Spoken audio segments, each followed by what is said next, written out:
Animation.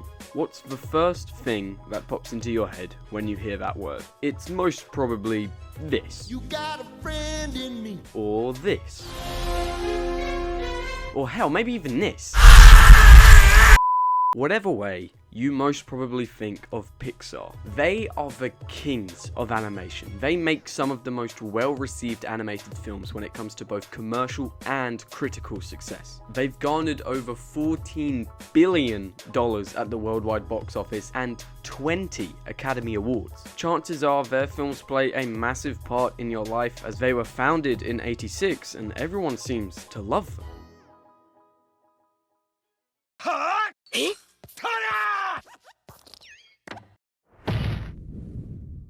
Anime. What's the first thing that pops into your head when you hear that word? It's hentai, isn't it, you sick f***? It's most probably this. Or this. Either way, it's Studio Ghibli. They are the kings of Japanese animation. They make some of the most well-received animes when it comes to critical and commercial success. 4 of their films have won Best Animated Feature from the Japan Academy, and they have received 5 Academy Award nominations, as well as the fact that 6 of the top 10 highest-grossing animes belong to them, producing $360 million at the worldwide box office. These films play a massive role in lots of people's lives around the world, as they've been around since '85, and everyone, young and old, loves them. So, which one is better? This isn't going to be a contest of what I prefer, because I'm going to be completely honest with you, I don't like the majority of the Pixar films. I recently rewatched all of them for the first time since I was little and realised that I don't really like them. And I also recently watched all of the Studio Ghibli films for the first time, and I goddamn loved most of them. This is going to be a contest of what is objectively better. This will be split into sections, of course: animation style, Easter eggs, and obviously writing, which considers everything from fundamentals of storytelling such as show don't tell, the story in general, dialogue, and the film's goal and or purpose. This will be structured by explaining the Pixar films and then comparing them to the Ghibli films, or vice versa. So let's jump into r/unpopular opinion and see if we can conclude what is the consummate animation studio.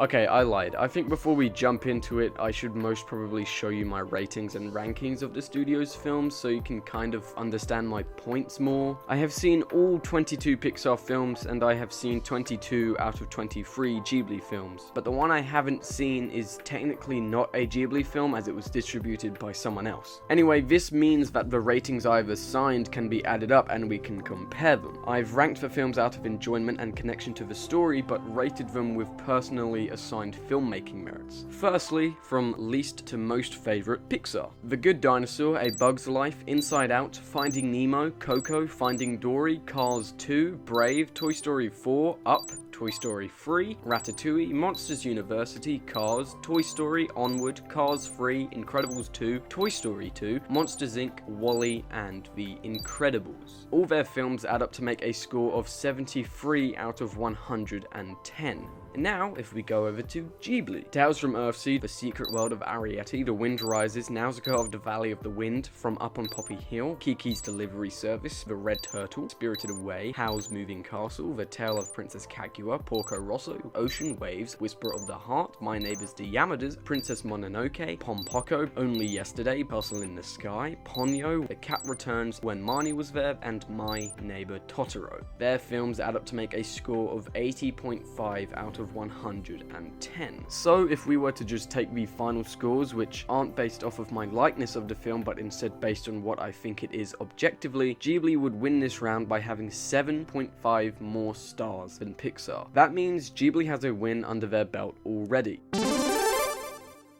But this is quite unfair, as this is purely based off of my personally assigned filmmaking merits. So I think we should move on to Pixar have always used computer-generated imagery to animate their films, and they've kind of revolutionized Western animation since the release of Toy Story in 1995, as most animation studios have followed in their steps. It's absolutely insane to watch their animation evolve into what it is today, and they've definitely nailed this type of animation. But don't you think it's evolved too far? I certainly do. The point of animation is to make something that can't be done in live action, as you want to give the film its own creative voice by stylizing it in a certain way. So why are Pixar so dead set on trying to make their films look so realistic? Look at this, what is the point? It's like those hyper-realistic drawings that people do. I think, wow, that took immense talent, but it's not saying anything and therefore isn't interesting. In my opinion, a drawing like this is far more interesting than a drawing like this, because like I could have just googled the picture. Pixar's character designs are mostly good, but when you have a sentient cartoon car in this photorealistic world, it takes you out of the film. This isn't giving the film its own creative voice, this is just impressing Disney's shareholders. More on that, I don't think anyone can deny that The Good Dinosaur was made to impress investors. I'll get more on the doll story later, but look at these incredibly real environments. And then look at the dinosaur. It doesn't fit. They're trying to maintain the same cartoony character design that appeals to kids, while also trying to make the film look realistic. However, Ghibli have evolved their animation style to simply be more vibrant over the years and make the colors pop. And to this day, they are still doing hand-drawn animation. That's incredible. And while this is simply up to personal preference, I think their style of animation looks better, as it isn't trying to fully imitate life. One of Ghibli's directors, the late Isao Takahata, would always try something new with the animation. But only yesterday, a lot of the film had a white border around it, with environments dissipating into it to resemble a memory that you have perhaps slightly forgotten. For My Neighbors the Yamadas, he evolved that, but had it for every scene to make a somewhat surreal location. It didn't matter if the world looked real, as long as the characters felt real, which he also didn't make them look like traditional anime characters. And then for his final film before his passing in 2018, The Tale of Princess Kaguya, the film is done with watercolor paint, which gives the film this conceptual semblance, as it's a fantasy based on Japanese mythology. Something small for Ocean Waves, which wasn't a Takahata film, but some scenes have frozen frames made smaller with a huge border around them, which could be to represent the character thinking hard about previous events, but as this was a film made for TV, this was most probably a compromise, as they had gone over budget and over schedule. My point is, Pixar haven't tried to do anything creative with their animation style other than updating it with the times. The closest they've come is the Monsters Inc. intro and that one scene in Inside Out, which is a ripoff of that one SpongeBob episode. The environments that Ghibli create are places that I just want to live in, as they feel so warm and look so stunning. But Pixar's worlds feel so bland, whether it's the barren streets of The Incredibles or the barren desert in Cars, or even the land of the dead in Coco. Focusing more on character design, Pixar's design is quite good. Carl from Up looks a lot like Steve from Minecraft, blocky, as he represses his feelings, something that humans shouldn't do, and therefore he isn't the natural human shape. Whereas Russell and Ellie are round, as they aren't afraid to be open about their emotions. But then you have any character from Cars and it's just like, okay, these are really basic designs to sell toys. Then it's the same thing with Sully from Monsters Inc. He isn't scary. He was designed to look soft and cuddly so they could sell plush toys of him. Then with every other Pixar films, it seems to be just generic, disproportionate, marketable cartoon people. Therefore, Pixar's character design can be quite dull. Ghibli, on the other hand, also mostly have dull character design, as most of their characters look the same. But there are multiple exceptions, especially when you take into account that due to their animation style that isn't trying to look exactly like real life, characters can emote more. A huge grin wouldn't be out of the question due to the reality that most of their films are set within. The exceptions I can think of mostly come from their most famous film, Spirited Away. Yubaba first comes to mind, her freakishly large head represents her selfishness. She is literally big-headed. No Face, also from Spirited Away, just looks really fucking cool and there's a reason why he's so iconic. Heen from Howl's Moving Castle is a lazy dog that can only communicate through wheezing. His laziness is demonstrated through his drooping/hanging body parts, his droopy eyes, his big hanging fur, etc. The raccoons from Pompoko can morph between normal-looking raccoons and humanoid raccoons, so we, the viewer, can subconsciously relate to them more. The goldfish from Ponyo are essentially the same. Then Marnie and Anna from When Marnie Was There are the only characters in the film with coloured irises. They have blue eyes while everyone else has black/hazel eyes, conveying their significance in the story. Also, Marnie's long and untouched blonde hair clearly symbolises some sense of innocence and or purity. Those are just a few standouts. But then you have Teiko and Mei, who are completely different characters from two completely different films, but look pretty much the same. Once again, this is quite unfair as the style of animation is up to personal preference, but when talking about the artistic value sewn into the style, this is another round to Studio Ghibli.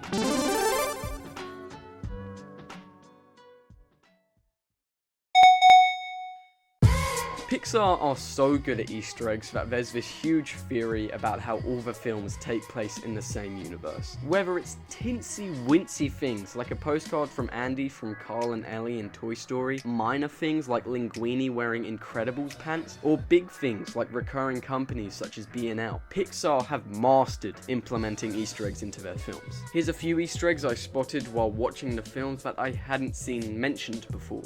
A knockoff poster of Hitchcock's Vertigo can be seen in Inside Out. In Toy Story 3, a plush toy of Totoro from the Ghibli film My Neighbor Totoro is one of Bonnie's toys and is therefore seen multiple times throughout the film. In Toy Story 4, there is a glimpse of Russell's grape soda badge from Up, as well as Boo from Monsters Inc. Whereas I only spotted 2 Easter eggs while watching all of the Ghibli films. In Porco Rosso, an engine says Ghibli, and in Whisper of the Heart, it says Porco Rosso on a clock. But by simply googling Studio Ghibli Easter eggs, I discovered that while there are a lot of Easter eggs in Whisper of the Heart, which was directed by Yoshifumi Kondo, Hayao Miyazaki seems to put a lot of Easter eggs in his films. Most of them are just the word Ghibli hidden in places, but in Kiki's Delivery Service, a character resembles a young version of Miyazaki. In Howl's Moving Castle, the protagonist from Castle in the Sky, Pazu, can be seen in the background, and in Spirited Away, Gigi from Kiki's Delivery Service can be seen on a pillow, as well as the fact that a scene seems to mirror a scene from My Neighbor Totoro. So yeah, Pixar obviously wins this round. Not only are their Easter eggs much cooler, but they also seem to have more attention to detail. Ghibli films are made for everyone, but just so happen to be suitable for kids. A lot of their films managed to make me feel like a young kid again, and I was excited to watch all of them. With Pixar, once I realised they were formulaic, I approached the films from a cynical point of view and felt quite scared to watch them. Yes, you heard that right, Pixar films are incredibly formulaic. Their debut, Toy Story, followed 2 mismatched characters that went on an adventure and learned to like each other. And of course, that film did insanely well, so of course Pixar are just gonna rehash the same basic story with different characters and locations. The following films are essentially Toy Story: Finding Nemo, Up, Inside Out, The Good Dinosaur, Coco, and Onward. In all of those films, 2 characters who don't really get on well go on an adventure and realize, yeah, this guy's pretty cool. Even films that are trying to do something special end up falling victim to this notion. In WALL-E, 2 characters who look very different go on a cool space journey and fall in love. In Cars, Lightning McQueen doesn't like the residents of Radiator Springs, but after going on a spiritual adventure, he likes them. In Ratatouille, Linguini and Remy don't get on at first, and then they like each other, but then they break up right before the end, only to get back together. In Monsters Inc., Mike and Sully have a lot of arguments while going on a journey, and at one point they break up, which is another trope in these Pixar films. The main characters tend to break up right before the end. Why? For some forced drama? That's all I can really think of, as you know they're gonna get back together. Due to this, their films tend to be quite dull and predictable. However, Ghibli always try to do something different, which is evident by how they have not made a sequel, whereas over 36% of Pixar's library are continuations of previous stories. The closest Ghibli have coming to making a sequel is that in Whisper of the Heart there is a statue of a cat named Baron, and in The Cat Returns the same cat is seen again but is an actual anthropomorphic cat. Other than that, the two stories have absolutely no relation to each other whatsoever. Anyway, they always try to do something different.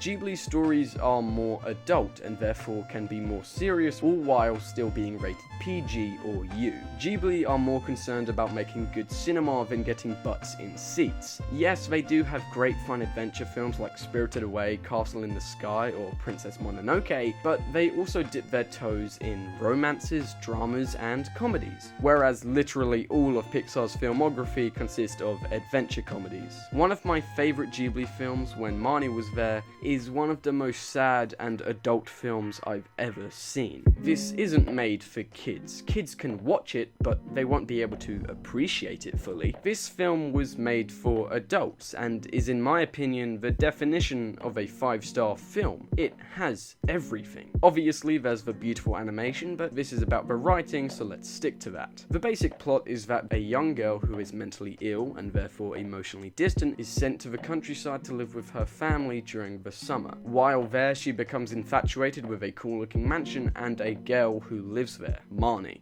Now, one of the coolest things about this film is that throughout the film you are constantly wondering if Marnie is real or not, and you genuinely can't piece it together until the final few minutes. Any psychological aspect of a film like that obviously deserves a few points. But then making me cry like a baby also deserves quite a few as well. Sometimes you watch a film and think, wow, this was literally made for me. And this was certainly made for me. The main character, Anna, suffers with social anxiety, and the whole thing felt extremely personal, and it was portrayed excellently, and it just felt so relatable. It says so much about youth and not knowing why you feel the way that you do, or saying the things that you say. It conveys that never-ending feeling of hating yourself and everything around you, and feeling so alone but yet being comfortable with how everything is and not progressing in any way. However, Anna's character arc in this film is written so well, and the way that she develops as a character is so heartwarming. It's a film about self-discovery. Yeah, it's also a nice little film about two girls chatting up, but this film is everything. It's cute, heartbreaking, mystical, and heartwarming. It's one of my favourite films of all time, and it's impossible to compare it to any of Pixar's films because they always stay safe. They make sure that they can make a kids film that will make a bunch of money, whereas the goal of When Marnie Was There is to help people struggling with the same problems. However, there is one Ghibli film that could be considered safe, and that's My Neighbor Totoro. It's a very safe film in the way that it doesn't try to do anything special with its storytelling. There isn't a meaning to anything, or is there? It's speculated that the whole film takes place in some sort of purgatory, and Mei is dead and Totoro is the god of death. But no, Miyazaki said that there is absolutely no truth to that theory. The film is just whimsical and enchanting. It sparks a feeling inside some that makes them feel joy like nothing else does, and that's why it's considered one of the best films of all time, even if it did flop at the box office, as it was considered dangerous at the time due to the setting of the film. Another Ghibli film that could be considered safe is Tales from Earthsea. Directed by Miyazaki's son, Goro Miyazaki, he made this film based on a series of fantasy books. The film came out in 2006, which was right after Lord of the Rings peaked. Therefore, this type of fantasy was what people wanted. But this film is widely regarded as their worst, and I would critique it, but it's honestly so boring I can't remember a single thing from the film. Now, if we look at one of Pixar's safer films, Inside Out. I actually saw this film in the cinema when it came out. I was 11 years old, and I remember thinking that it was just okay. I liked it, but thought a lot of the film was stupid. Then I rewatched it in March of this year, and I just hated it. And I think it's generally a bad film. It has one good aspect, and that's that a message of the film is telling kids that it's okay to be sad at times, because it is, and that's a good thing to be teaching kids. This film is safe in the way that it's one of Pixar's two mismatched characters go on a journey and realize they like each other, so I already didn't like it due to its basic premise, but then you have the dull as fuck characters. Bing Bong is annoying as fuck. His death scene is one of the most manipulative scenes in cinema. I was so fucking glad he was dead, even when I was 11. I don't care if he's supposed to represent childhood imagination and innocence, he's not a good character. He exists for some failed giggles and to die, therefore manipulating the audience into crying, and therefore they think it's a good film, especially when they play the sad piano music. I'll give some more examples later, but Pixar's goal is to make you cry, and they manipulate you into doing so, and therefore their films are just bland. Anyway, about Inside Out, Joy is actually such a bitch. I fully agree with sadness in the film, but the script seems to side with Joy, and she's just so annoying, and by the end, her character arc seems so forced and therefore fake. I could get into the whole don't the emotions have emotions thing, and yeah, that's confusing because surely they would, because they demonstrate more emotions than just their name, but that conversation has been nailed to death and it will forever grate at people's brains. Another manipulative film of theirs is Up. Everyone always says that Up's intro is the saddest thing ever. I saw that film maybe 6 times as a kid and it never made me cry, so when I rewatched it this year after not seeing it for 7 years, I expected to cry at the intro this time, as I cry very easily at films and I'm also older, so maybe I'll catch something that I didn't beforehand. But no, I feel nothing watching that scene. It's the beginning of the film. I have no attachment to these characters whatsoever yet. Why should I care that Ellie dies? It honestly baffles me. I think people hear the generic sad piano music and are tricked into thinking, oh, I must cry now, obviously. Up is also another, I don't like that kid, but I guess we're together. Hold up, I actually like that kid. I remember Up being one of my favorites as a kid, but now that I'm older, I realize that the plot is super thin as there isn't much development to anything other than Carl, but they could have improved his development if we get the intro halfway through the film, maybe at the campfire scene. Then, throughout the whole film, we're wondering, why is Carl such a dick? Why does he want to go here? If they did that, the film would be a lot more engaging. But they need to make their films simple and easy to understand as they cater to kids. Unlike Studio Ghibli, where they just so happen to be suitable for kids, but the focus is clearly on entertaining adult audiences. Their films are not only more poignant, but it's done subtly while weaving it into characters' roadblocks, such as not feeling like you're good enough, or the destructiveness of young love. Going back to safe films, we can all agree that The Good Dinosaur is Pixar's worst film to date, and that's due to how safe it is. It just did not try at all, did it? As I said earlier, it was clearly made to interest shareholders due to the impressive animation. It's yet again another I hate this person road trip film, or do I? The story has like no stakes, no characters are interesting, its plot is incredibly predictable, and everything is far below middling. I feel like kids will even get bored of this. I didn't see this at the cinema, but I had seen it before I watched it this year, and it's so unimaginative and forgettable that I remembered the film having no dialogue, but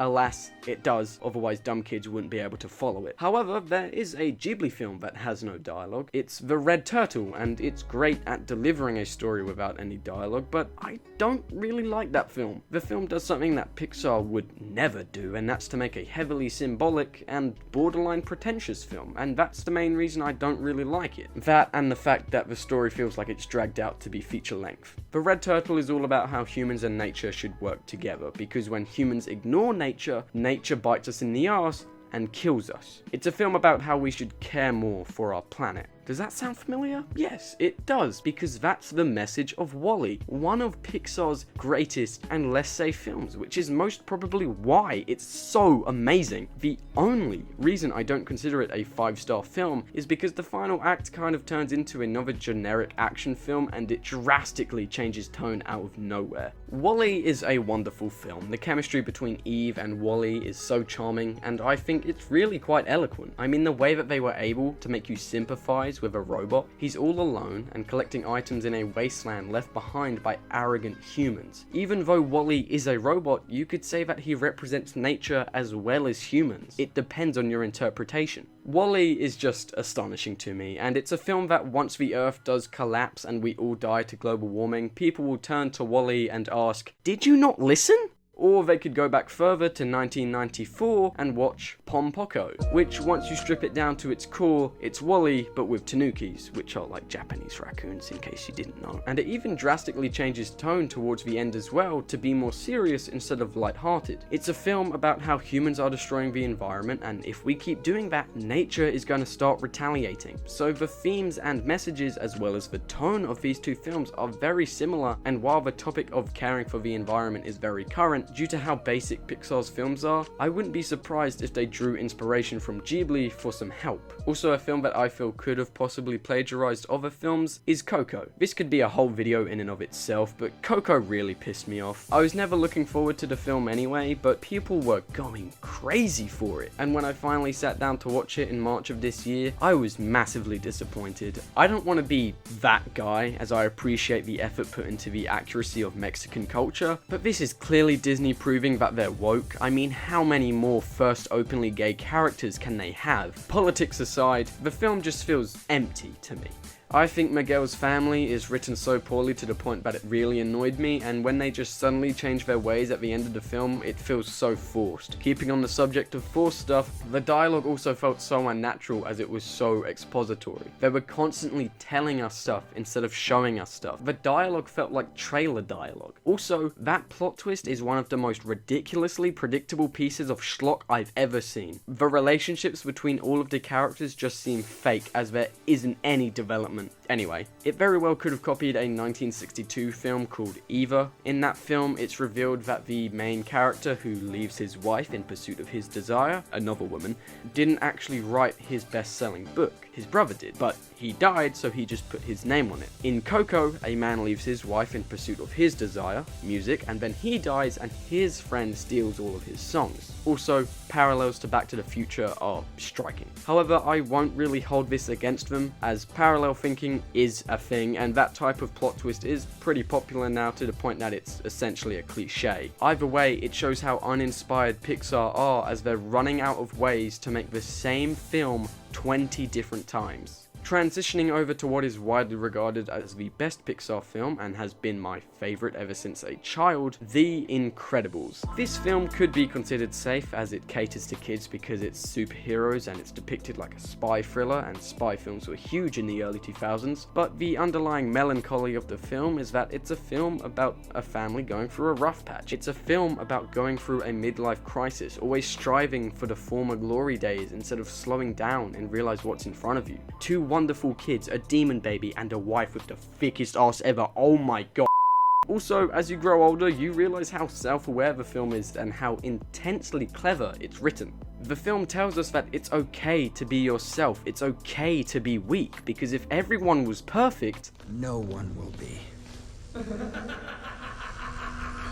Moving on to another Ghibli film, Ponyo has some heavy issues with its writing, as there is a lot of expository dialogue. While I think the film is excellent, this is something that bugged me, as it's a fundamental rule of filmmaking to follow the rule, show, don't tell. However, my little brother decided to watch this with me about halfway through the film, and I was watching with the Japanese audio and English subtitles. He can't read, and he didn't seem to be bothered by it, so I didn't change it. After it ended, he seemed to fully comprehend what was going on, which is really a testament to how good the animation is. Oh wait, this is about the writing. Can you even hear me at this point, or have I just been cut off?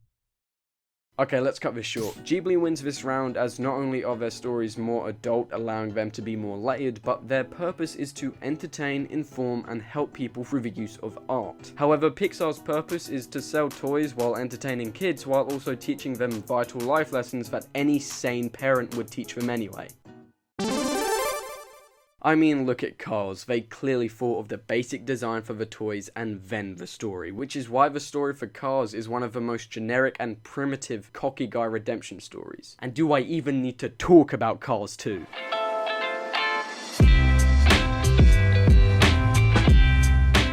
Just some tidbits that I wanted to say but couldn't find a way to get them in there. Studio Ghibli, mostly Princess Mononoke, inspired a lot of The Legend of Zelda Breath of the Wild, which is just undebatably one of the best games ever made and is my favourite game of all time. Chances are I've used a lot of songs from Breath of the Wild in this video. Also, the robots in Castle in the Sky were heavy inspiration for iron golems in Minecraft.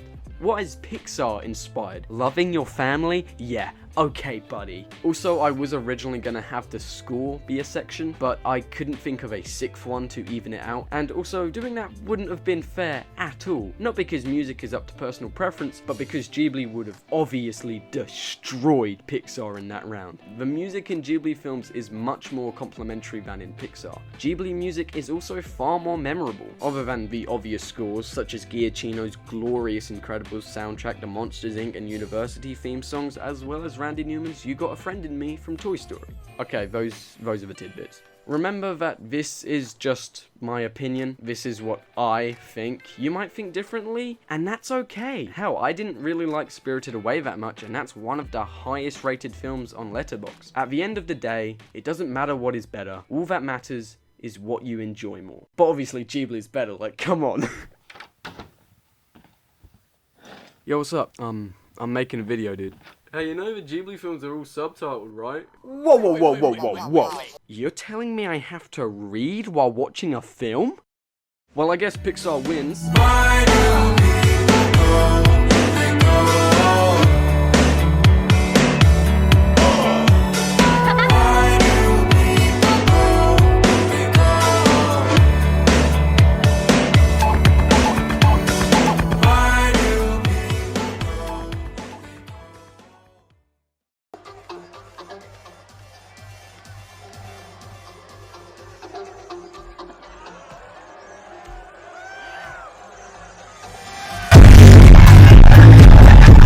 Yo, hold up. Princess Mononoke gay? Oh my god. It's not even funny. Alright, before any of you busters commented, I had no fucking idea that Carson Runquist made a video titled the exact same thing with a very similar looking thumbnail. I only found out about this when doing research about a month and a half after making the thumbnail and coming up with the video idea. What makes no sense at all is that I've been watching his content for over a year, and I had no idea that he made that video. So unless I saw the thumbnail ages before I had seen any Ghibli films and it just subconsciously got engraved into my brain, that's a crazy coincidence.